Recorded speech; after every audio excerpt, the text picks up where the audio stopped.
At first glance, they look positively prehistoric. A pine cone walking on two legs, almost like a dinosaur. And at the front end, a strange-looking snout that looks nothing like any mammal or almost any animal alive. This strange creature is known as a pangolin. It is a mammal, not a dinosaur, and it lives on a diet of ants and termites, reminding us of the anteaters of the order Xenarthra. It is armored with scales made of keratin, the same material that makes up your fingernails and your hair. There are 8 living species of pangolin today, found in Asia: the Chinese, Sunda, Indian, and Philippine pangolins, and 4 more species found in Africa: the ground pangolin or Temminck's pangolin, the giant pangolin, the white-bellied pangolin, and the black-bellied pangolin. Pangolins are striking animals. They're covered with scales from head to tail, and their tails are not only useful as a balance when they walk on 2 legs, but also they are prehensile and allow them to hang from trees. Mostly the scales are used to protect them when they roll up into a ball, showing only their armored scales to predators and protecting their vulnerable soft underparts. Pangolins are famous not only for living on the ground, but many of them are also good climbers and live in trees. Several species are focused primarily on trees, but only come down to the ground to feed.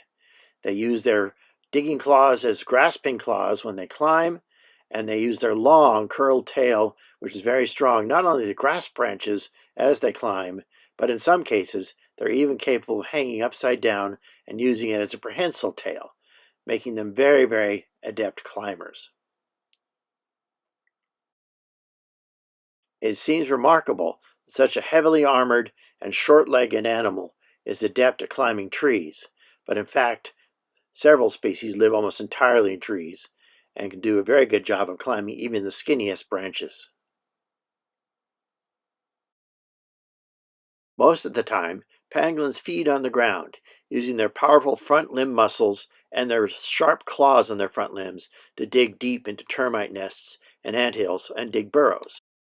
In a few seconds, they can dig up an enormous hole in a termite mound or an anthill and begin to lap up all the tender insects with their long tongue, which is 70 centimeters or almost 20 inches in length when fully extended. It's long and sticky and pulls in the insects as they feed. As a consequence, like other ant-eating mammals, they have no teeth in their jaws whatsoever, but they do all their feeding through their long tongues, which capture their soft prey. Pangolins are excellent parents and often carry their babies on their tails as they walk along. And their armor is so good that even lions can't usually cut through it with their powerful jaws, although most pangolins are nocturnal and spend their time in the day sleeping so they encounter few predators. So there we have it, 8 species of pangolin, almost all of which are endangered or critically endangered. So even though maps like this show their ranges as a solid pattern of color, in fact, very few individuals are left in the wild in any of these places. Without their armor of scales, pangolin skeletons look more like a typical mammal, although they do have extraordinarily long tails and their enormous claws on their front and hind legs that separate them from others. But where did these strange mammals come from, and what are they related to?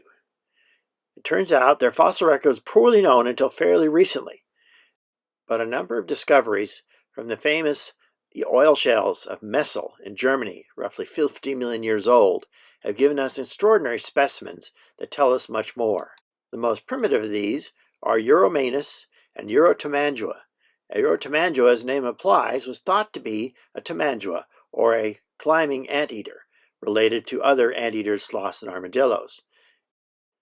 Despite the fact it does not have the keratinous scales of other pangolins, it in fact is another pangolin. Another discovery from the same 50-million-year-old lake shales of Messel in Germany was Eomanus.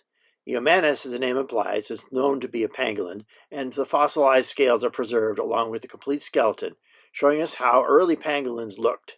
They are not too different from modern pangolins in many features. But an even more startling discovery is Patriomanus. Unlike Euromanus and Eurotamandua, which come from Eurasia, where pangolins are found today, Patriomanus was discovered in the 1950s in the famous Flagstaff rim beds of central Wyoming, around 35 million years old. It was originally discovered and labeled as a juvenile carnivore skull, but then my colleague Bob Emery at the Smithsonian Institution realized it was not that, but a pangolin. Since that time, much bigger and better specimens have been found, so it is known from nearly complete material. What is startling about it is the only time pangolins ever made it outside of Eurasia and Africa. The only American pangolin ever found. So from Euratomandua to Eomanus to Patriomanus, we have a good record of where pangolins came from. Well, what are pangolins related to? In 1758, Carolus Linnaeus, or Carl Linné in his original Swedish, decided they were related to anteaters, and so he put them in an order called the Edentata in his pioneering classification of mammals. The Edentata were the toothless mammals, the anteaters, armadillos, sloths, and the pangolin.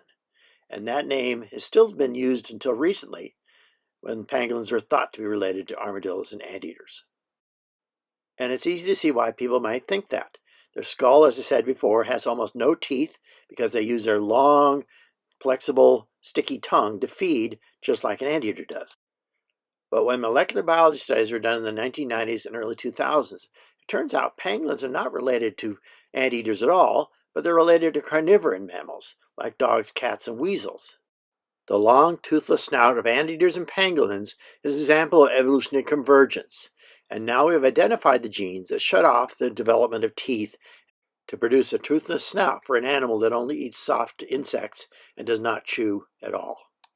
In fact, mammals evolved long snouts and front claws which can dig into anthills and termite mounds numerous times, including the aardvark, the numbat, which is a marsupial from Australia, the echidna, which is an egg-laying mammal from Australia, related to the platypus, and several other examples besides pangolins and anteaters.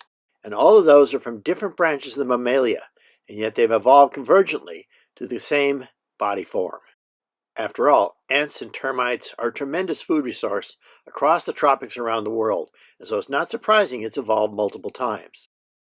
Besides the anteaters and the fossil pangolins that we've talked about already, there are some other strange ant-eating mammals known from the fossil record whose relationships are controversial.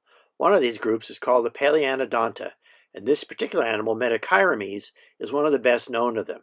Although the skeleton is relatively primitive, it has a long toothless snout, like an anteater. Another rare group of these strange paleanodonts is the apoicotheres, especially the strange mole-like xenocranium, with the odd sort of shovel-like feature on the snout thought to be used in burrowing. The oddest of all was a strange animal from beds around 60 million years old in Mongolia and China known as Ernanodon. It sort of resembles an apoicothere, but it's much larger, and it's really a mystery as to what it's related to. So the last remnants of this great radiation of strange mammals are the 8 species of pangolins, which today are among the most threatened and trafficked mammals on Earth. In the past, their scales have been used for things like armor, but today, the major black market in pangolins is for their bodies, for food, and especially for their scales, which are used in traditional Asian medicine. As we said before, these scales are made of nothing more than keratin, the same substance as found in your fingernails or your hair. And there is no scientific evidence whatsoever that they have any medicinal properties. But ancient customs die hard. And just like the rhino and many other animals that are extensively poached for Asian medicine, the pressure on pangolins is incredible. As countries like China and Vietnam get richer and richer, there's lots of money for exotic cures and for expensive foods like pangolin meat. It has been estimated 100,000 of them are taken from the wild every year and used to be eaten, or their scales are sold on the black market for traditional medicine. Yet pangolins are very sensitive animals that do very poorly in captivity and usually die before they even make it to the market. These so-called illegal wet markets of poached animals are the source for the AIDS virus, and it's thought that in fact it came from bats and was circulating among pangolins before it was transmitted to humans. If so, the pangolin may have had its own revenge on the humans which eat it. The incredible amount of poaching of pangolins means they almost certainly will be extinct in the wild by the end of the century and may not even be able to be kept in captivity very long. It would be truly sad if this incredible creature from the prehistoric past were to vanish for some kind of useless medicine.